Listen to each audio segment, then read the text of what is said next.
పేరెంట్స్కి ఎప్పుడూ ఒక సెన్సిటివ్ ఏరియా ఏంటంటే పిల్లలు. ఇప్పుడు రోషన్ని లాంచ్ చేశారు, సెకండ్ ఫిల్మ్ కూడా రెడీ అవుతుంది.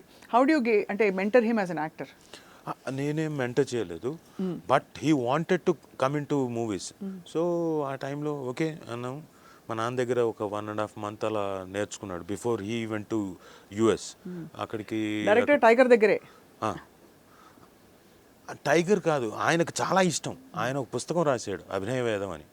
అది నేను యాక్చువల్గా నేను ఆయన చేత పలికించాను. నేను బిఏ థియేటర్ ఆర్ట్స్ చదివేటప్పుడు రోజు నేను థియేటర్ ఆర్ట్స్కి వెళ్ళేవాడిని, అక్కడికి వెళ్ళి కాలేజ్కి వెళ్ళి ఇక్కడికి వచ్చేవాడిని. నాకున్న డౌట్లు బోల్డ్ అని అడుగుతుండేవాడిని, ఆయన బోల్డ్ అని చెప్తూ ఉండేవాడు. అంటే ఇది అది అని ఇప్పుడు ఇజమ్స్ గురించి, ఇంకోటి ఆ western drama, eastern drama, Natyashastra గురించి, స్టానిస్లవిస్కీ సిస్టమ్ గురించి, అసలు ఏంటి అసలు బెర్టాల్డ్ బ్రెక్ట్ దాలకు ప్రజెంటేషనల్ స్టైల్స్ గురించి, ఇలాంటివన్నీ బోల్డ్ అన్ని మాట్లాడుకుంటూ ఉండేవాళ్ళం. బోల్డ్ అంతా చెప్తూ ఉండేవాడు. అదంతా అయిన తర్వాత రాయి, ఓ పుస్తకంలో రాయి అన్న. రాశాడు. ఎవరికి అంకితం చేసాడో తెలుసా? ఎవరికి? రోషన్కి. అవునా? నేను చేసిందంతా నేనేం చేయలేదు అనుకోండి, ఆయన చెప్పాడు. బట్ ఆయనకి రోషన్ అంటే అంత ప్రేమ.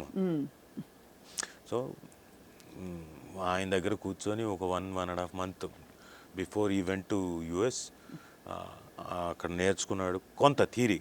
అక్కడికి వెళ్ళిన తర్వాత లీ స్ట్రాస్బర్గ్లో ఒక 3.5 months చదువుకొని మళ్ళీ వచ్చి ఆదిశక్తిలో ఒక 1 month అలా ఉన్నాడు, చదువుకొని వచ్చాడు. తర్వాత ఈ వెంట్ టు ఇంకా ఫస్ట్ సినిమా లాంచ్ అయింది, చాలా మంచి పేరు సంపాదించుకున్నాడు. అది నాకు ఐ ఫెల్ట్ వెరీ హ్యాపీ. తర్వాత ఇప్పుడు మోగ్లీ అని ఇంకో సెకండ్ సినిమా రెడీ అవుతుంది. యా.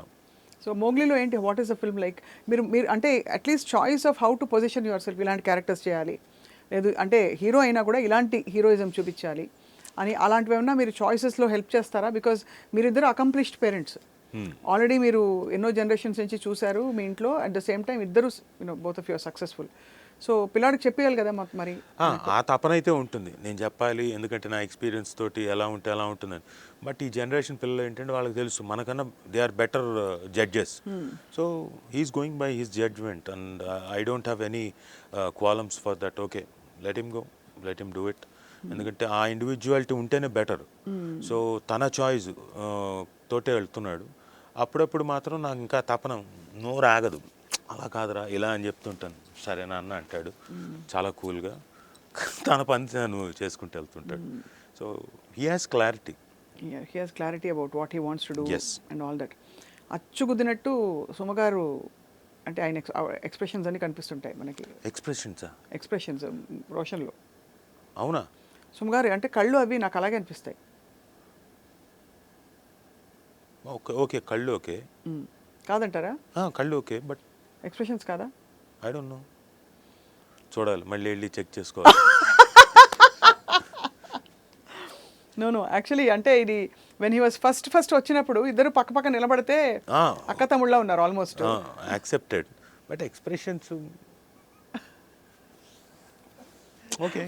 అదే నేను మళ్ళీ చూసి యాక్చువల్లీ నేనే మళ్ళీ చూడాలేమో. మీరైతే as dad you will know better. Yeah.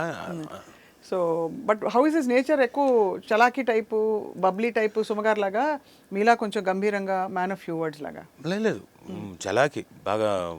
Is very Malayalam మరేమా? ఎవరికి? వాళ్ళిద్దరికి వాళ్ళ మొత్తం అంతా తల్లి కొడుకు అండ్ కూతురు చక్కగా మలయాళం మాట్లాడుకుంటారు, మాతృభాష అని అందుకే అన్నారు కాబట్టి. అది మీరు మిస్ఫిట్లా ఫీల్ అవుతారేమో వాళ్ళ ముగ్గురు? ఖచ్చితం మిస్ఫిట్. ఎందుకంటే మలయాళం సంసారికం, నో సంసారికం, అంతే వచ్చు. అంతే. ఇన్నేళ్లలో ఆవిడ చక్కటి తెలుగు అమ్మాయి అయిపోయారు, అంటే మలయాళ కుట్ట అవ్వలేదు. అవ్వలేదు. ఎందుకంటే పోనీ అక్కడికి వెళ్ళి ఉండుంటే ఏమైనా వచ్చేదేమో, కనీసం వీళ్ళు నాతో మాట్లాడితే వచ్చేదేమో. తెలుగులో మాట్లాడతారు. సుమ కూడా తెలుగు సినిమాలు చూస్తుంది, యాంకరింగ్కి వెళ్తే తెలుగు ప్రోగ్రాంలే చేస్తుంది. కాబట్టి నాకు వచ్చే ఛాన్సే లేదు. పోనీ తన ప్రోగ్రామ్ చూస్తూ నేర్చుకుందాం అనుకున్నా, ఎక్కడ మొత్తం అంతా ఇదే. అవును, కరెక్టేలేండి. సో ఐ థింక్ ఎలా ఉన్నా కూడా ప్రేమ భాషకి పని భాషకి భాష ఉండదు. నాకు ఏమనిపించిందంటే దేశ భాషలందు తెలుగు లెస్స అనిపించింది. కాబట్టి నేను కంప్లీట్గా తెలుగుకే అంకితం అయిపోయారు.